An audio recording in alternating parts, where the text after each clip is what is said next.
Hello साथियों, जय भीम, नमो बुद्धाय।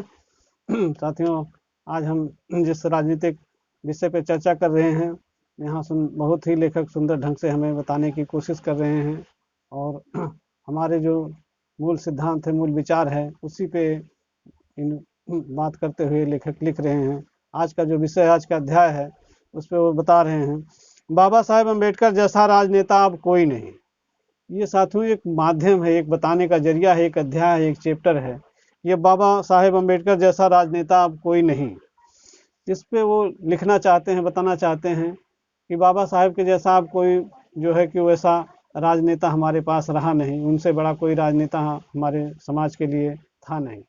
और आगे बताते हैं कि उनके जाने के बाद जो है कि कांसीराम साहब हमारे बीच में आए, राजनेता बन करके उभर करके आए, लेकिन वो बहुत समय तक हमारे साथ टिक नहीं पाए और हमारा साथ जो है वो छोड़ करके चले गए। बाकी और बाद के जो ऐसे नेता हमारे साथ में आए, हमारे समाज में आए,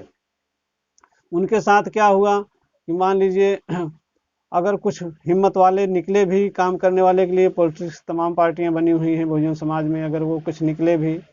तो उनके साथ जो है कि सवर्णों ने एक तरह से धोखा ही किया है। अगर वो जीत करके एक बार गए भी हैं तो उनको 5 साल तक तो राजनीति का गुण सीखने और सिखाने में और समझने में नहीं लग गया, और दूसरी बार उनको ये रह गया कि कहीं उनका टिकट काट दिया या तो उन्हें जानबूझ करके किन्हीं कारणों से हरा दिया गया, क्योंकि उन्हें हमेशा डर रहता है कि अगर ये जमे जमाए राजनीति में 10-20 साल अगर ये टिके रह गए, एक अच्छे नेता बन गए, तो ये हमारे लिए खतरा बन जाएंगे, हमारी जो बनी बनाई व्यवस्था है उस पर प्रहार करेंगे और ये जो है कि राज सत्ता हथियार देने की पूरी कोशिश करेंगे। तो इसका उनको डर भय होता है और इसी कारण से जो है कि वो तमाम चालें और चालाकी खेल करके जो है कि वो इस तरह उनको बहुजन समाज के नेताओं को कमज़ोर कर देते हैं। इसी विषय को नज़दीक से देखते हुए जो है कि लेखक आज बयां कर रहे हैं कि ऐसी हालत जो है कि हमारे समाज में रही है, वो खास करके जो है कि वो बता रहे हैं कि अब ऐसा नहीं मिलेगा, लेकिन जो हमारा समाज है वो इसी आस में आस लगाए हुए और हमेशा जो है कि अपनी पूरी एनर्जी को राज सत्ता की तरफ झोंकता है। यही लेखक बार बार हमें समझाते हैं कि अपनी पूरी जो है ताकत राजनीतिक सत्ता की तरफ ना धकेल करके बाकी हमें और विषयों पे भी गहन चर्चा और गहन अध्ययन करने के बाद ही हमें अपने जीवन को जो है कि अग्रसर करने के लिए तत्पर रहना चाहिए, कार्य करना चाहिए। अब इसी लाइनों में आगे हमें कवि जो है लेखक लिख करके हमें बता रहे हैं। जी हाँ, राज सत्ता जरूरी है, लेकिन वह वसूलों व उद्देश्यों वाली राजनीति होनी चाहिए। हमारे वर्ग से चुने जाने वाले नेताओं को अपने समाज के प्रति जिम्मेवारी का एहसास होना चाहिए, लेकिन दुर्भाग्यवश देश में बाबा साहेब के निर्वाण के बाद उनके जैसा राजनैतिक नेतृत्व पैदा ही नहीं हो पाया। यदि कांसीराम आए तो वे भी कम उम्र में ही हमसे बिछुड़ गए। इनके अलावा भी कुछ अन्य राजनीतिक पार्टियों में भी कुछ विधायक सांसद दलितों के अधिकारों हेतु तो आवाज उठाते हैं, लेकिन सवर्ण समाज ऐसे नेताओं को अगली बार या तो टिकट ही नहीं देता है या हरा देता है या पार्टी या सरकार में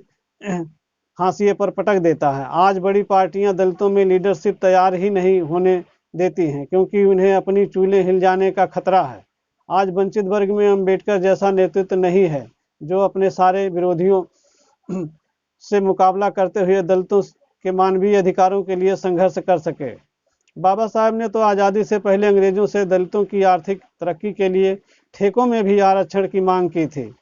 तो उस समय की कह दिया था कि आर्थिक विकास के बिना सामाजिक व शैक्षणिक विकास नहीं हो पाएगा और इसके बिना राजनीतिक स्वतंत्रता का कोई अर्थ नहीं है। आज हमारे ही नेता बाबा साहेब के संदेश को भूलकर सिर्फ राज सत्ता की ओर भागने की रट लगाए हुए हैं। आज देश में हालात ऐसे हो गए हैं कि राज सत्ता के शिखर पर पहुंच जाने के बाद भी हमारा व्यक्ति उच्च वर्ण की नेताओं के से इस कदर बंधा होता है कि वह चाहते हुए भी कुछ नहीं कर पाता है। वैसे चाहने वाले बहुत कम हैं। ऐसे में हमारी अमूल्य शक्ति राज सत्ता की बजाय आर्थिक सत्ता की ओर लगाएं। आर्थिक ताकत प्राप्त करने के बाद राजनीतिक सत्ता की ओर चलो, फिर देखना दुनिया आपके कदमों में होगी। यहाँ कितने सुंदर ढंग से जो है कि लेखक का समझाने का मतलब है कि जिस ताकत को हम राजनीतिक सत्ता और पाने के लिए हम जिस एनर्जी को अपने को भी और अपने समाज को भी जो लगा रहे हैं, झोंक रहे हैं, यहाँ यही ठीक ठीक बिल्कुल खुले शब्दों में लेखक का यहाँ समझाने का तात्पर्य है कि अगर इसी ताकत को हम बिजनेस व्यापार की तरफ लगाएं और जहाँ हमारे जो है कि फिजूल हमारी जो खर्ची है, जो हमारे दूसरे अनावश्यक जो कार्य हैं वो हमारे लिए कितने ज़रूरी हैं, और हमारे लिए जो भविष्य में आने वाले और हमारे समाज के लिए कितने ज़रूरी कार्य हैं, उस पे हमें जोर दे करके विचार विमर्श करते हुए, और जो है साथियों ये जो ध्यान देना होगा कि हमें उस कार्य को करना होगा जिसमें हमें आगे चल करके विकास के पूरे रास्ते खुलें, और हमें आर्थिक रूप से मजबूत होना होगा। क्योंकि यहाँ लेखक साफ शब्दों में कह रहे हैं कि जब तक अर्थ नहीं होगा तब तक आप सामर्थ्य नहीं होगे, और जब तक आप सामर्थ्य नहीं होगे तब तक आप निजी सुख और जो है सुख शांति और एक अच्छा जीवन जीने के कभी अधिकारी नहीं पाओगे, जिसका कि आज बहुजन समाज सदियों से तरसता हुआ आया है। थोड़ी बहुत अगर इनको आज मिली भी है तो वो भी कह रहे हैं कि ऊँट में मुँह में जीरा जैसे उसके समान, और सवर्णों ने अगर हमें भी दिया है तो वो किसी न किसी हमसे अपनी कीमत वसूलने के लिए हमसे जो है कि हमारे साथ में रह करके व्यवहार किया है, तो अपने मतलब बस किया हुआ इस चीज़ को हमें भी उनके साथ में अच्छा व्यवहार करते हुए, उन्हें किसी प्रकार की ना ठेस पहुंचाते हुए, लेकिन जो हमारे निजी अपनी हमारा मूल अधिकार है, हम हमारे हमारे अधिकार में जो हमारा राइट्स दिए गए हैं कानून अधिकार में, हमें उसका भलीपूर्ण उपयोग करके और एक अच्छे जीवन की राह पकड़नी चाहिए, जैसा कि यहाँ लेखक हमें बता रहे हैं। और हमें एक बेहतर जीवन जीने की कोशिश करना चाहिए, अपने आने वाली पीढ़ियों के लिए एक खुशहाल अवसर उन्हें प्रदान करना चाहिए, एक बढ़िया प्लेटफार्म देना चाहिए, ताकि आने वाली पीढ़ी भी हमारा नाम ले सकें। जैसा कि हम आज इतिहास में हमारे पुरखे कर गए हैं, तो आज हम उन्हें याद कर रहे हैं। हमें भी ऐसे छोड़ के जाना है कि आने वाली पीढ़ी भी जो है कि हमारे नाम को ले, और हमें एक ऐसे सुंदर और अवसर कार्य करने चाहिए। साथियों,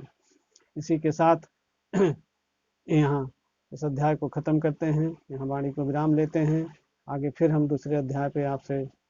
जो है साथियों सामाजिक रूप से चर्चा करेंगे। तब तक के लिए आप सभी को जय भीम, नमो बुद्धा।